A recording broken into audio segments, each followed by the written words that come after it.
Stating the obvious, it was a amazing victory. First and foremost, just incredible to send our seniors out. You know, we really made that our focus the entire week of prep work, coming off a huge win against Butler and getting the Hoosier helmet. It was really important for us to dedicate this week to them. You know, with the exception of Jay Sloan and JJ, our other 7 seniors were part of our very first recruiting class. So, you know, as a first-time head coach with your first recruiting class, there's just a special bond that you know, words can't really describe. And talked about this before earlier in the week. These guys made a tremendous leap of faith. You know, many of them from Florida and New Jersey and all over the country to come to Valpo based off of just the word that we are going to turn this program around. We are going to become competitive, come be a part of something special, but help make it special. Final drive, you know, starting with just under 3 minutes on the clock, was an outstanding drive. And we had talked about it as a coaching staff. Coach Mirren brought it up early. Hey, if we score, let's go for 2. And this was a play that we had put in a couple of weeks ago, and we got Clark involved. You know, again, this week being involved with the seniors, we've been running this, and we were talking about maybe Tuesday or even Wednesday morning as an offensive staff. We said, hey, wouldn't this be great if we could get Morgan to Clark on the particular play? So we had it in the game plan. We had been practicing it for the last couple of weeks. We had it in as our 2-point play. It could have been just a goal line type play. It was in there as well. So we had talked about it, and it just felt right. And it just, you know, again, it was a tough decision as a head coach to make, but I defaulted back to, I knew it was 2 guys. It just felt right to me to put the game in their hands. It was poetic, basically, to let these guys share in the glory and put them really on the spot and have it up to those 2 guys to really win the football game for us. And they did. They stepped up and made a huge play. And then, as I said, the defense had a huge stop, and it was a wonderful way to cap off a great season. So really proud of these seniors, really proud of this football team. You said it was before the last drive when I'm guessing the offensive coordinator said, let's go for 2. I'll tell you, we talked about it as early as the start of the 4th quarter. Okay. So, you know, and again, we just, the style that, just, we're an aggressive team. You know, we're not afraid to take risks. We're not afraid to go for it on 4th down. I say this every year. We probably, I think we've led the league 4 straight years in terms of going for it on 4th down. So we like to stay aggressive. We had an awful lot of confidence in our defense, and we just so we knew that given the right time that we were going to go for 2, and so when we scored the touchdown, it was we knew, we didn't hesitate. Did you tell the players at all before the touchdown? No, I didn't. We didn't tell them that we were going for 2, so I think it was a little bit of surprise. I don't know what you guys think. Definitely a surprise. I went up to Coach Jack alone and said, "Hey, let's go for 2," and he's like, "We're gonna go for 2." Very good. All right, cool. Let's Well, and then regarding play, just if you guys have watched, Jared, starting with what was your perspective on how everything unfolded, and then Ryan asking the same thing. I mean, like Coach Schick said, we practiced it a couple weeks before. I was like, oh, I think Jacksonville week we put it in, and we were ready to run it. And then when we were in the huddle and he called it, I was just like, it's gonna happen. I mean, Clark said to me literally before the game, we're gonna win on that play, and it was crazy that it just happened. And you know, probably the best feeling ever. Yeah, I ran my cue, made sure a linebacker flowed, and when I got open, the ball was up there for forever, and I just wanted to make sure I didn't drop the ball. That was really it. Okay, did the wind play any tricks on it? No, thank God, no. Okay. And you said you ran it as a sophomore in a regular series play? It was like we've had it in before as a goal line play. Yeah. Okay. And then you scored on it that time? Yeah, to Mason Sutter, I believe. Okay. So you were 2 for 2 or passing? Yeah, He's got a pretty I'm a good quarterback. That's like a 158.6. Yeah, right? Rating, right? Yeah. Tried to make that switch. Sure, yeah. mean, right after you scored the touchdown then, and then just, so, yeah, at that point in time, I mean, what do you think? And then just as far as, okay, extra point, go for 2, and then you gotta refocus and realize, okay, this play's gonna be in your hands. Did you have enough time to get a little wound up there, or did you kind of just take a deep breath? Just took a deep breath, and I was like, all right, this is it right here. I mean, it's either going to be open or it's not, and it ended up obviously being open. So I mean, it wasn't like a run pass option play. I mean, you were going to pass it regardless. It wasn't like if you saw it opening running, you were going to run. nope, just straight pass no matter what. Pass all the way. Yep, exactly. So I lined up, and I was like, all right, Okay. let's go here. And then you high pointed it and everything. Right? Yep, that's it. What can you guys just describe the difficulties in playing football today, just because of the wind and the cold and everything? I mean, first off, just running the ball. I mean, literally every time I ran the ball, like my hands or my arms would be numb. It would just be to the point where I couldn't even feel like any. It was just numb my whole body. So I mean, running the ball, especially when it's wet too. And then you have to think about throwing the ball with Jimmy, like a couple wheel routes. The ball just sails. The wind just takes it. So I mean, it's really difficult playing in this type of weather. But you know. From a long snapping perspective, it is terrible. It is absolutely terrible. I mean, there are definitely a few times that the wind took the snap either right or left, and Alex did a good job of getting the ball. But it definitely plays a factor, physically and mentally. You know, it's tough out there, but beautiful weather for a last career game. I'll take it.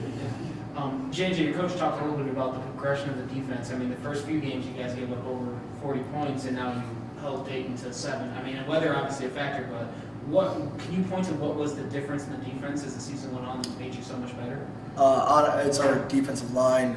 They've been holding the point on the run game very, very well to where it forces teams into obvious passing situations where we can just sit back and play coverage and not really worry about fitting the run. And then we have 2 of the best linebackers in the conference, and Nick Turner and Drew Snoffer. And that, when you have guys like that filling the run and also dropping back in pass coverage and doing everything that they're asked, it makes playing defense a lot easier. And they're coming to their own, and they're due for a great season next season if they have a great offseason this coming up winter. I know it's probably kind of hard to look back on all your 4 years and even more for you, but when you guys reflect back on your time at Valpo, is there anything that sticks out in your mind right now? Honestly, if I just had to look back at the past 4 years, I mean, coming here was like the best decision I ever made. I mean, this team it's just a family. I mean, a bunch of brothers, they care for you.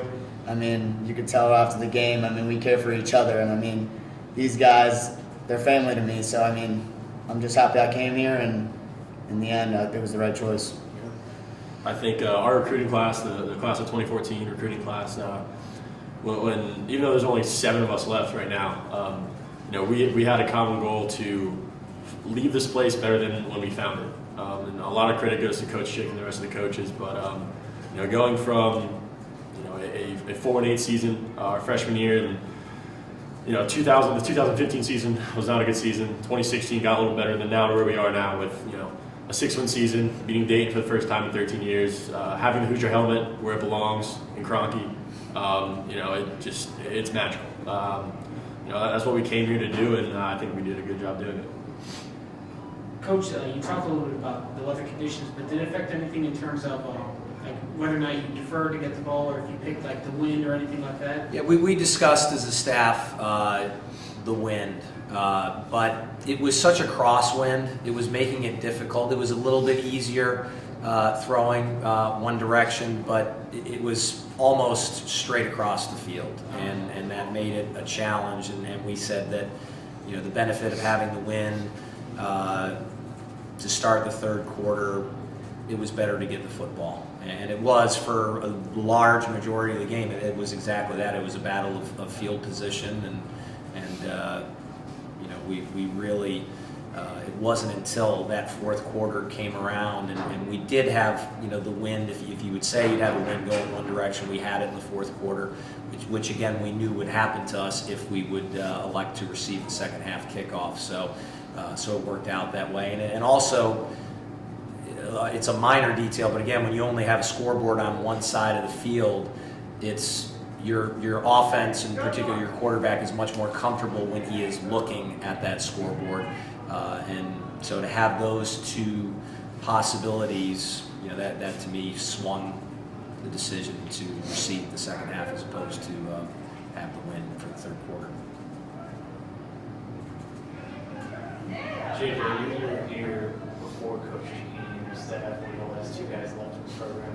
What have you seen in terms of the progression, and what is the coaching staff meant to you? The coaching staff, we have some of the best coaches in Division I, in my opinion. They bring a lot of experience from a lot of different backgrounds, Ivy League backgrounds, Patriot League backgrounds, schools that are similar to the Pioneer League, and they have a blueprint for how to be successful in the style of football that our league presents, and they have made such amazing changes, and not even in facilities wise or anything else. It's just in terms of scheme, in terms of what our program really is all about. Our motto is attitude, and they have changed the entire attitude of our football team, and they'll continue to do that. Coach, what does it mean to see Ryan Clark make that catch, given the fact that he's stuck with the program, no longer your quarterback, stuck with the program this season, to see him go out this way? Yeah, it was awesome. I mean, it was the reason we put him there, for this play. And we actually tried to give him the ball a little bit earlier in the game, and he ran into the official, the umpire, on the pass play. But yeah, I mean, I think Ryan, he personifies what this program is all about. Jarrett, not a whole lot different, and JJ. Here are three guys who, Ryan came in as a quarterback and a long snapper and moved to tight end. Jarrett we brought in as a running back and then went to wide receiver, came in as a DB and then went to wide receiver and then to running back. And JJ started out at running back and went to corner and then safety was the progression. So it's just we're trying to get the best fit, put the best players in the right position. That's hard. It's easier in some positions than it is in others. It's probably the hardest when you're a quarterback, right? You're the center of the team. You're the center of attention. And we knew that Ryan obviously was a very talented long snapper. He started as a long snapper before he started as a quarterback.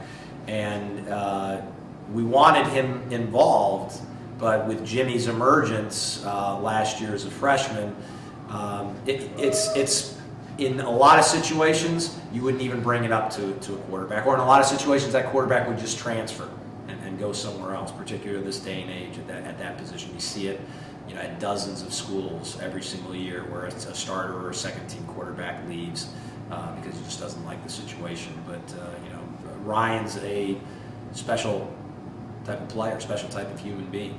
He's a competitor.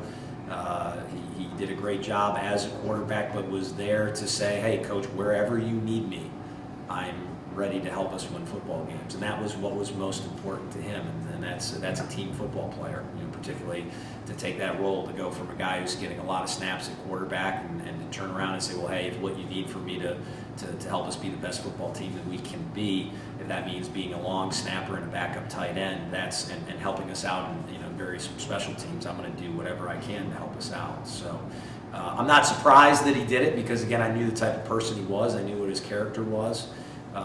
But it is, like I said, it's poetic to have him be able to finish his career with that 2-point play, and very much deserving of it. And it's certainly something I'm going to remember for the rest of my life.